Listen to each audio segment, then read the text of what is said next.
Hi there, welcome to 1-2 Steps. In today's video, I am going to show you how to log into your Bank of America.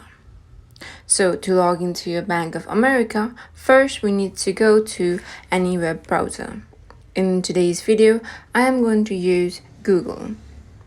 After opening up Google, in the URL bar, type in Bank of America. After typing in Bank of America, it will directly take you to its official webpage.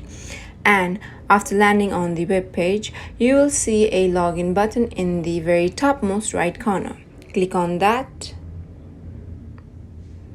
and click to continue login.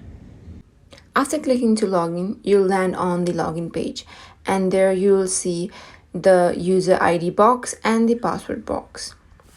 In the first box, type in your user ID, and in the second box, type in your password. And in case if you forgot the password or your ID, then click on forgot ID/password. So yeah, that was the process of logging into your Bank of America.